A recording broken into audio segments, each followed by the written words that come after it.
Hello and welcome to the Travel Post. I'm Melissa, your host. And I'm Emily, your travel expert.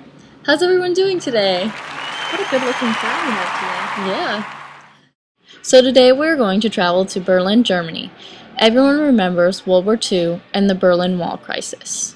We're going to take a closer look at Checkpoint Charlie and how this country's supremacy leads to its disunification. We are also going to look at how Germany is today, recovering from the devastation and what is still being controlled in Germany's present day. So Emily, you were just in Berlin studying Checkpoint Charlie and the story behind it. What can you tell us about it? Well, I can definitely say that Checkpoint Charlie is much more than a tourist attraction. The Berlin Wall was put up in 1961, and Checkpoint Charlie was built soon after in Friedrichstraße as a result of the German divide. It was one of 3 main entry control points for the Westerners into East Berlin. So was everyone allowed through, and was it a difficult process? The military and Westerners were allowed to pass with correct identification. However, every person was documented and photographed by the passport control unit. As time progressed, passing through became more difficult and sometimes denied without a formal reason. East Berliners were contained and not allowed through until the fall of the wall. Were there any escapes? Yes, there were about 5,000 escape attempts. Actually, a few smuggled family members in their cars. Oh wow, really? Yeah. But sadly, there were many that were unsuccessful. Any specific stories in mind? There was an East German riot policeman named Burkhard Niering. On January 5, 1974, Niering wore his uniform and submachine gun, took one of the guards, and used him as a human shield. He worked his way through the first barrier in between the walls, but eventually was shot down. He died later that night. Many of the escapes were a result of control and lack of freedom. In the Berlin Wall, Frederick Taylor writes, "Nothing was to get in the way of the new impregnable wall. It would keep the state citizens trapped inside the GDR until, like the detainees in the interrogation prison, they resigned themselves to their fate and simply stopped resisting."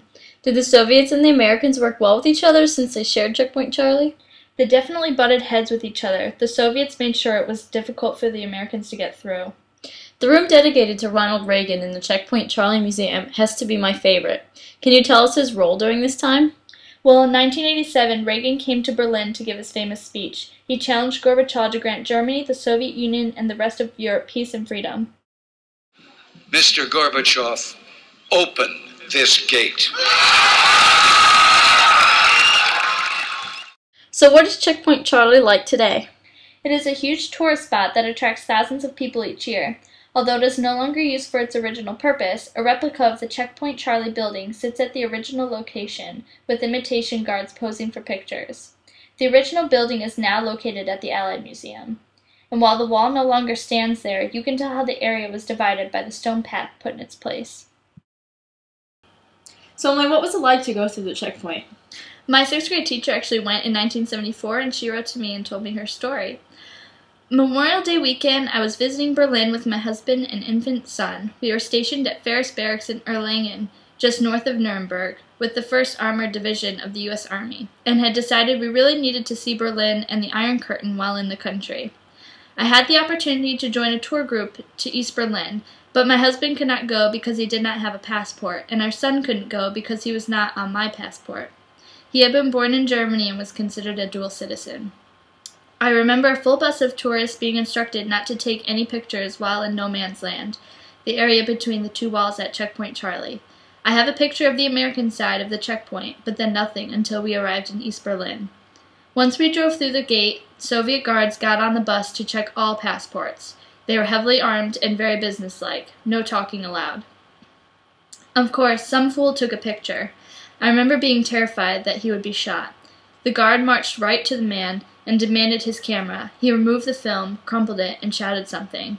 He threw the camera at the man and marched off the bus, film in hand, to his guard building, and the other guards completed the passport checks.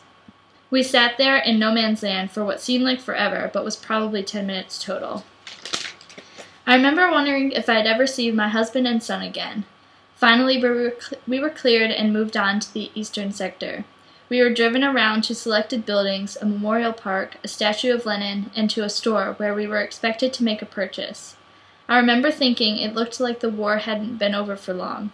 There were piles of bricks and debris in several places, as if the cleanup wasn't yet completed. We were not allowed to talk with anyone, not on the tour with us. kind of scary to me. I was more than relieved to return to the Western sector. Well, that's an amazing story. Yeah, it really is. Germany seems to be stuck in this pattern of controlling its people. Recently, we held an interview with a few African refugees. Here in this interview, one refugee, Eben, tells us what it is like to go through this process of being an asylum seeker and how many of the refugees are controlled in the process. So when I came here in 1998, and I went to we have, in every land in Germany, they have one central place where they receive refugees. There's a lot of fear because you realize that you can be deported, and it has taken a lot of energy, finances, a lot of sufferings for many people to come and reach to this point. You wait for 10 years, 11 years, 14 years. And in this law, all your fundamental basic rights are suspended. You're not allowed to go to school. You're not allowed to work. There's a law only Germany has, I think in the whole world, it's called Residenzpflicht. For example, refugees who are in Potsdam are not allowed to go to Berlin, even though they are 1 kilometer from Berlin. If you go to Berlin, it's illegal. You have a charge of up to €1,000, and that is a reason for deportation. So Emily and I were both on this interview trying to understand the rationale of Germany and why the refugees were controlled in this way. According to Simon Green, Dan Howe, and Alistair Miskimmon, authors of the book The Politics of the New Germany, Germany is still struggling with the problem of citizenship for immigrants. In their book they write, despite a number of reforms over the decades, progress towards enfranchising migrant communities, many of whom now have very long periods of residency, has been painfully slow. Another thing Evan says in his interview is that the system is using people and they are conscious that they're using them. He also said the system was like a wall and that Germany was like their checkpoint Charlie into another life. Which is really amazing because, you know, we just got over World War II and the Cold War, and then it's like, it's not ending. There's still another group that's being segregated and persecuted and stuff. Like, it's like they just don't learn. Yeah, there's so much discrimination still in Germany, and it's really surprising. Yeah, and the African Americans are the ones that are lowest on the chain. I just thought that by this time we would have come farther in the world.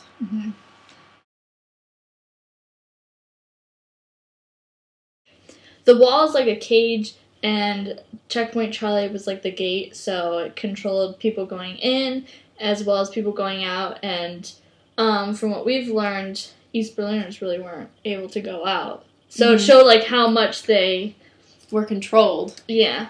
They weren't allowed to do anything, and it's just like the African refugees. Like, they weren't allowed to go on work. They weren't even allowed to go to Berlin, and like it was illegal for them. So yeah, they were like prisoners, and they were controlled in what they were allowed to do. So I think both show different groups of people at different time periods still held under like the reign of the German government.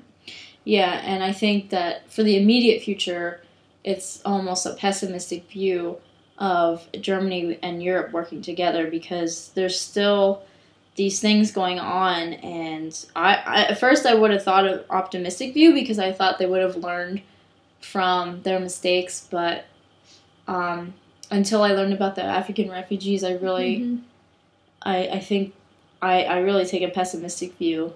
I think there's always going to be that struggle of control. Yeah. Hey! Thanks for joining us for the Travel Post. Join us next for Barcelona!